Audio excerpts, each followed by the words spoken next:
सत्ता का दूसरा कार्यकाल। और सवाल अब भी विपक्ष से।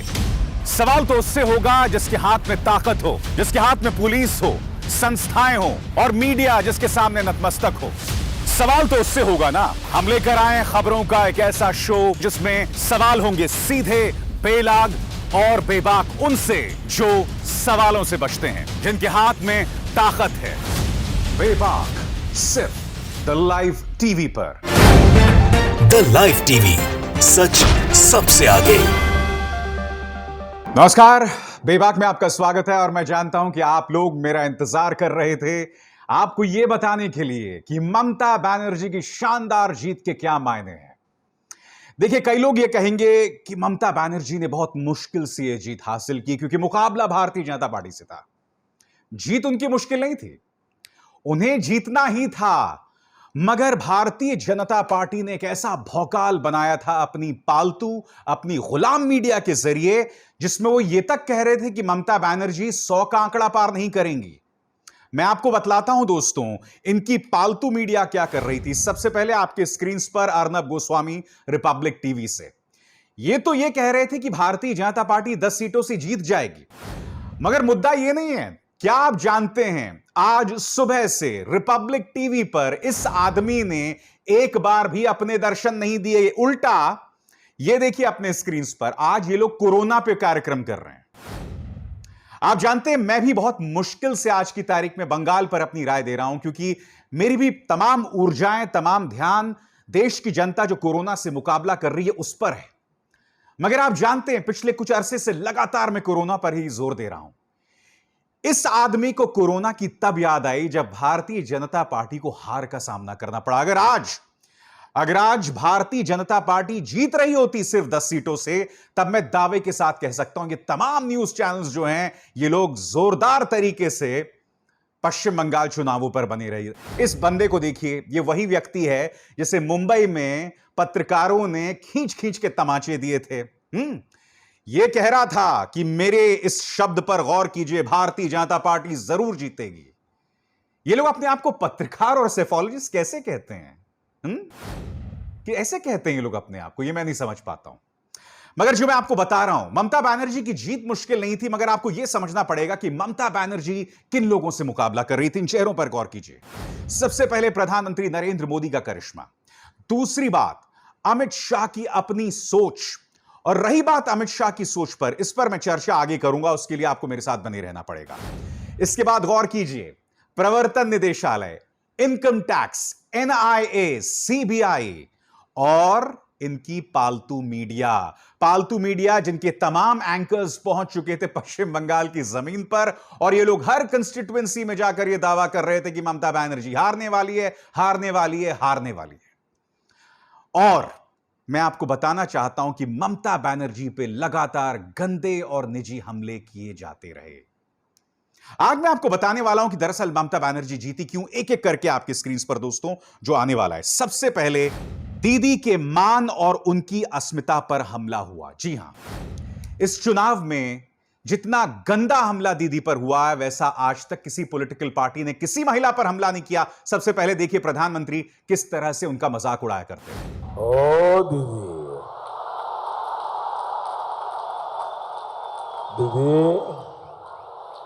ओ दीदी। अगर आज ममता बनर्जी पलट के प्रधानमंत्री जी को कहते हैं मोदी जी, ओ मोदी जी, वो तो नहीं कहेंगे, मगर मैं जरूर कहना चाहता हूं, मोदी जी, ओ मोदी जी, अब चुनावों पर जोर कम दीजिए। देखिए, देश की जनता कोरोना से मर रही है। इस बात पर गौर कीजिए, कहां अस्पताल नहीं है, कहां बिस्तर नहीं है, कहां ऑक्सीजन नहीं है। तो प्रधानमंत्री ने हमला शुरू किया ममता बनर्जी पर। उन्हें यह तक करार दिया कि ममता बनर्जी आतंकवादियों के साथ खड़ी हैं। जी हां, उनका एक बयान है जो नहीं भूला हूं। और यही नहीं, इनका प्रचार तंत्र जिस तरह से हमला कर रहा था, मैं आपको बताता हूं क्यों हमला कर रहा था। क्योंकि यह शख्स जो आपके स्क्रीन पर है, अमित मालवीय, यह है बीजेपी के आईटी सेल का मुखिया। कायदे से इस आदमी को तो पार्टी में होना ही नहीं चाहिए, मगर इसे भी पश्चिम बंगाल चुनाव का इंचार्ज बनाया गया था। क्यों? ताकि ममता बनर्जी पर गंदा से गंदा हमला हो। मैं आपको बताता हूं, मैं आपको वीडियो दिखाना चाहता हूं दोस्तों, जब सुभाष चंद्र बोस को याद किया जा रहा था। उस कार्यक्रम में प्रधानमंत्री भी थे, ममता बनर्जी भी थी। मगर जैसे ही ममता बनर्जी मंच पर पहुंचती है तो ये लोग मोदी मोदी के नारे लगाने शुरू करते हैं। ममता बनर्जी ने इस बात पर आपत्ति जतलाई थी और मैंने आपको इसी मंच पर बताया था इस कार्यक्रम के उस मुद्दे के बारे में। देखिए किस तरह से ममता बनर्जी की तौहीन, उन्हें बेइज्जत करने के लिए मोदी मोदी के नारे लगाए गए। देखिए। किसी को आमंत्रण करके, निमंत्रित करके उसको बेइज्जत करना ये आपको शोभा नहीं देता है। मैं फिर आप लोगों को कहेंगे, यही on protest of that I am not telling anything. जय हिंद, जय बांग्ला। और फिर अमित मालवीय क्या करता है? अमित मालवीय अपने प्रचार तंत्र और अपने मीडिया के जरिए यह फैलाता है कि ममता बनर्जी को जय श्री राम पर आपत्ति है। जी हां, इस तरह से लगातार ममता बनर्जी पर हमला किया जाता रहा।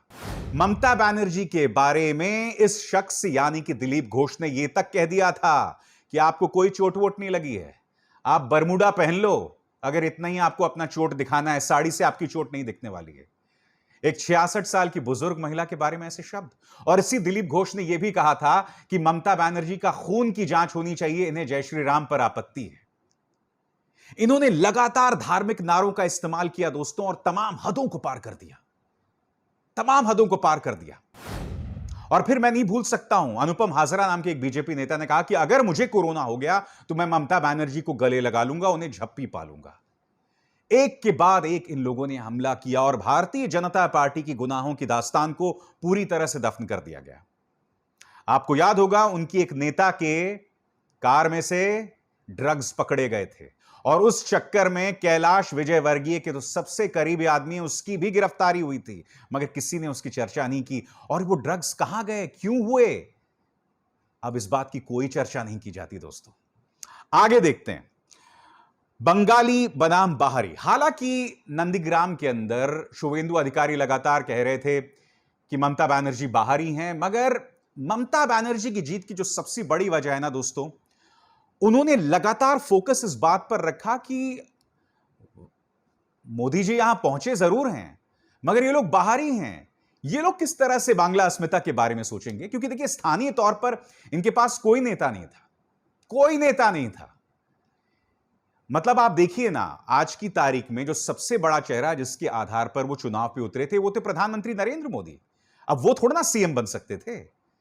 अब चेहरों के नाम पर इनके पास कौन था? माननीय कोबरा जी। और जब ये चुनाव में उतरे तो ये धमकी दे रहे थे कि मैं डंक मारता हूं। देखिए क्या कहा था उन्होंने, फिर मैं उसकी बात करता हूं। जल ढोड़ाओ नई, बेले बोड़ाओ नई, आमी एकटा कोबरा, आमी एकटा कोबरा, गोखड़ो आमी। तो देखा आपने, इस तरह की कॉमेडी हो रही थी दोस्तों। तो बाहरी बनाम बंगाली वाले नारे पर ममता लगातार टिकी रही, बंगाली अस्मिता की बात करती रही। और जैसे जैसे वो बंगाली अस्मिता की बात कर रहे थे ना, तो वो जो हिंदू बनाम मुस्लिम वाला जो पूरा प्रोपेगेंडा था बीजेपी का, वो धराशायी हो गया। वो जो ममता का कार्ड था बंगाली अस्मिता का, वो कामयाब रहा। अब तीसरे मुद्दे पर आते हैं। मोदी जी का दीदी ओ दीदी वाला नारा उल्टा पड़ा, यह मैं आपको पहले ही बता चुका हूं दोस्तों। देखिए दोस्तों, मुझे याद था महुआ मोइत्रा ने कहा था कि मोदी जी का यह नारा मुझे याद दिला रहा है कि गली कूचे में अक्सर लड़कियां जब जाती हैं तो जो मनचले लड़के होते हैं ना, वो बैठे रहते हैं आसपास और लड़कियों को देखकर नारा लगाते हैं, दीदी ओ दीदी। और मैंने खुद एक बात कही थी, कल्पना कीजिए दोस्तों कि आपके घर में आपकी मां है, बुजुर्ग मां है, और दूसरे घर में रहने वाला एक बुजुर्ग आपकी मां को ताना दे और कहे, दीदी ओ दीदी। कैसा लगेगा आपको बताइए? कहीं ना कहीं बंगाल की जनता ने देखा कि प्रधानमंत्री नरेंद्र मोदी ये नारा दे देकर ममता बनर्जी की तौहीन कर रहे हैं। उन्हें यह बात स्वीकार नहीं थी, यह बात बिल्कुल स्वीकार नहीं थी। और प्रधानमंत्री का एक इतिहास रहा है। सोनिया गांधी के बारे में जो जिस तरह से बातें उन्होंने की, शशि थरूर की स्वर्गीय पत्नी के बारे में उन्होंने जिस तरह की बातें की, यह पूरा इतिहास है हमारे सामने, हम इसे नहीं भूल सकते। आगे आते हैं दोस्तों। कोरोना को लेकर नाकामी। हुआ क्या, 5वें चरण के मतदान के बाद पूरे देश में यह बवाल मच गया कि कोरोना को लेकर भारतीय जनता पार्टी की जो लापरवाही है वो आपराधिक थी। और क्यों ना हो, क्योंकि बंगाल के अंदर भी केसेस लगातार बढ़ रहे थे। क्यों बढ़ रहे थे वो मैं आगे आपको बताने वाला हूं, मगर कोरोना को लेकर बीजेपी की जो नाकामी थी वो पूरी बंगाल की जनता देख रही थी। वो बंगाल की जनता जो राजनीतिक सोच में बहुत सुलझी हुई है, वो ये देख रही थी कि कहीं ना कहीं पूरी तरह से नाकाम साबित हुई है भारतीय जनता पार्टी सरकार। आगे 5वां कारण, ममता का जज्बा बतौर राजनीतिक योद्धा। वो तस्वीर याद है आपको? ममता बनर्जी नंदीग्राम में थी और उन्हें अचानक चोट लग गई। पत्रकारों के सामने थी वो, और फिर पूरे चुनाव में प्लास्टर लगाकर वो घूमती रहीं, रोड शोज भी करती थीं।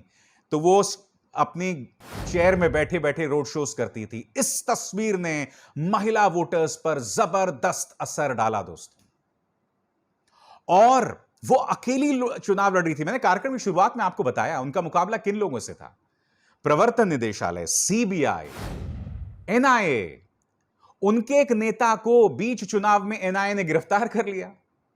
और ये शुभेंदु अधिकारी, मुकुल रॉय, आज की तारीख में वो बीजेपी में क्यों हैं? जबकि दोनों भ्रष्टाचार के आरोपों में घिरे हैं। खुद भारतीय जनता पार्टी इन लोगों पर हमला किया था। ये दोनों पार्टी के अंदर सिर्फ इसलिए हैं क्योंकि इन्हें डर था कि अगर ये पार्टी छोड़कर नहीं गए, यानी कि तृणमूल कांग्रेस छोड़कर नहीं गए, तो इन्हें जेल में जाना पड़ा था। यही वजह है जो है ममता बनर्जी बतौर राजनीतिक योद्धा अपना परिचय देती रही। छठा कारण, चुनाव आयोग का पक्षपात। और ये दोस्तों मैं आपको एक एक करके बताना चाहता हूं। आपको याद होगा दोस्तों कि जब पहले चरण का मतदान था तो प्रधानमंत्री नरेंद्र मोदी बांग्लादेश पहुंच जाते हैं और वहां एक बांग्ला मंदिर में शीश झुकाते हैं वो, और तमाम न्यूज चैनल्स उस तस्वीर को दिखा रहे होते हैं। आपको याद होगा, यह मुद्दा मैंने उठाया था अपने कार्यक्रम में। यही इन्होंने लोकसभा चुनाव के आखिरी चरण में किया था, जब प्रधानमंत्री को गुफा के अंदर ध्यान करते हुए दिखाया गया था। पूरे दिन वो तस्वीर चली थी, और इस बार भी वही पैतरा। चुनाव आयोग इस पर पूरी तरह से खामोश रहा। चुनाव आयोग के पक्षपात का दूसरा प्रमाण, 8 चरणों में आपने मतदान कराया। 8 चरणों में? एक ऐसे देश में जहां कोरोना अपनी जड़ें फैला रहा था, आपने 8 चरणों में मतदान कराया। और जब उग्र होने लगा, 4 चरण बचे हुए थे दोस्तों, ये चाहते तो एक दिन में उसे खत्म कर सकते थे, मगर ये माने नहीं, क्योंकि बीजेपी को लग रहा था कि हम जीत सकते हैं। इन्होंने पश्चिम बंगाल की जनता की जान के साथ खेला है। ये मेरे शब्द नहीं हैं। मद्रास हाईकोर्ट ने कहा था इनके बारे में कि आप पर हत्या का केस क्यों ना किया जाए, और फिर ये रोते हुए सुप्रीम कोर्ट पहुंच गए कि इस मुद्दे को हटाइए। आगे, चुनाव आयोग ने एक जिले को 4 हिस्सों में बांट दिया। आपने कभी यह बात सुनी है कि एक चरण का एक जिले में चुनाव हो रहा है और उसे 4 चरणों में बांट दिया गया, 4 हिस्सों में बांट दिया गया? क्यों? क्योंकि उन्हें लग रहा था ऐसे करने से बीजेपी की मदद मिलेगी। और फिर मैं अब आपको सुनाना चाहता हूं दोस्तों, मुकुल रॉय और शिशिर बजौरिया के बीच बातचीत क्या हो रही थी। आप ये बातचीत सुनिए, फिर मैं उसकी चर्चा करूंगा। 8 নম্বর হচ্ছে বাংলায় এটা তো ঘটনা যে বাংলায় আমরা চাইবো যে এজেন্ট হবে, এজেন্ট হওয়ার জন্য তোমাকে কোনো নির্দিষ্ট নিয়ম নীতি রাখলে হবে না, যে পারবে যে কোনো বুথে সে এজেন্ট হতে পারে। दोस्तों, इस बातचीत का क्या मतलब था मैं आपको बताता हूं। बीजेपी के पास जमीन पर काम करने वाले कार्यकर्ता नहीं है। हर बूथ में आपको उसी इलाके का कार्यकर्ता चाहिए, और चुनाव आयोग का यह नियम है कि अगर आप एक बूथ का कोई कार्यकर्ता रखना चाहते हैं तो उसी इलाके से होना चाहिए। मगर बीजेपी के लिए चुनाव आयोग ने अपने इस नियम को ही पलट दिया था। वाकई इनको शर्म तक नहीं आती दोस्तों, शर्म तक नहीं आती, और यह इस बात का प्रमाण था। दोस्तों, यही नहीं, ममता बनर्जी को निशाना साधने के लिए इन्होंने तमाम हदों को पार कर दिया। ममता बनर्जी की बातचीत के कई टेप्स सामने आए, यानी कि ममता बनर्जी की बातचीत को रिकॉर्ड किया जा रहा था। क्यों? बताइए क्यों? एक राज्य के मुख्यमंत्री की बातचीत का रिकॉर्ड किया जा रहा था। आपको याद होगा, नंदीग्राम में वो एक व्यक्ति से बात कर रही थी जो पहले तृणमूल कांग्रेस में था, और उसे समझा रही थी कि भाई आप मदद कीजिए, आप वापस तृणमूल में आ जाइए। उस बातचीत को इन्होंने लीक कर दिया। उसी तरह से बीजेपी ने एक और प्रेस कॉन्फ्रेंस किया था, उस बातचीत को भी इन्होंने लीक कर दिया।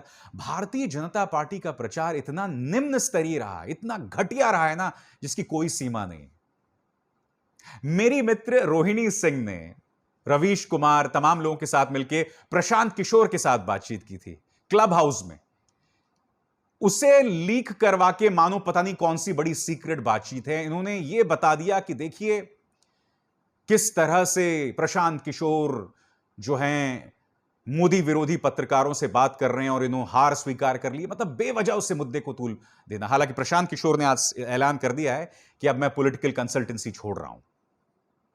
इसके बाद बीजेपी ने तृणमूल के भगोड़े नेताओं को स्वीकार किया, जिससे नुकसान हुआ क्या दोस्तों कि कई विधायक जो हैं वो बीजेपी में शामिल हो गए और बीजेपी ने अपनी पालतू मीडिया के जरिए यह संदेश फैलाया कि देखो ये तमाम नेता जो अब बीजेपी में शामिल हो गए हैं उससे हमें फायदा होने वाला है। गलत। ये तमाम नेता दरअसल तृणमूल कांग्रेस के लिए सिरदर्द थे। अच्छा हुआ कि इन्होंने खुद पार्टी छोड़ दी, वरना इन्हें निकालना पड़ता और फिर पार्टी के अंदर एक नई बगावत शुरुआत हो सकती थी। शुभेंदु अधिकारी, इन पर भ्रष्टाचार के आरोप थे। मुकुल रॉय, इन पर भ्रष्टाचार के आरोप थे। तो इससे लग रहा था कि फायदा होगा, मगर ऐसा कोई फायदा नहीं है। पहले से कहीं ज्यादा तृणमूल कांग्रेस ताकतवर हुई है। आपको कुछ और चीजों पर गौर करना पड़ेगा जो आपकी स्क्रीन पर मैं बता रहा हूं। प्रधानमंत्री ने बंगाल में 18 रैलियां की जो प्रत्यक्ष रूप से 22 सीटों को प्रभावित करती थीं। उनमें से 19 सीटों पर बीजेपी हार रही है, सिर्फ 3 पर वो टीएमसी से आगे है। मैं आपसे पूछना चाहता हूं, यह चुनाव तो ममता बनाम मोदी था ना, तो इसका ठीकरा मोदी जी के सिर पर क्यों ना फोड़ा जाए? उन्होंने जहां रैलियां की 18 रैलियां, वहां पर 19 सीटें हार रही है बीजेपी। यह क्या बतलाता है? अब मैं आपको बतलाना चाहता हूं दोस्तों बीजेपी क्यों हार रही है। सबसे बड़ी बात, बीजेपी अपनी गलती स्वीकार करने को तैयार नहीं है। दोस्तों दिक्कत क्या है, बीजेपी ढाक के 3 पात चल रही है। उसके पास पैसा है, ताकत है, पालतू मीडिया है और वो बिल्कुल नाक की सीध में चलती है, सबको रौंदती जाती है। विधायक खरीद लो, दूसरी पार्टी को तोड़ लो, हिंदू मुस्लिम करो, और वो बदलना नहीं चाहती है। मगर जब आपका मुकाबला ममता बनर्जी जैसी पॉलिटिकल फाइटर के साथ होता है ना, तो आपकी अपनी सोच बदलनी पड़ती है। बीजेपी इसे बदलना नहीं चाहती है। यानी कि जिस तरह से वो उत्तर प्रदेश में चुनाव लड़ रही है, उसी तरह से उसने दिल्ली में भी चुनाव लड़ा, उसी तरह से वो पश्चिम बंगाल में भी चुनाव लड़ रही है।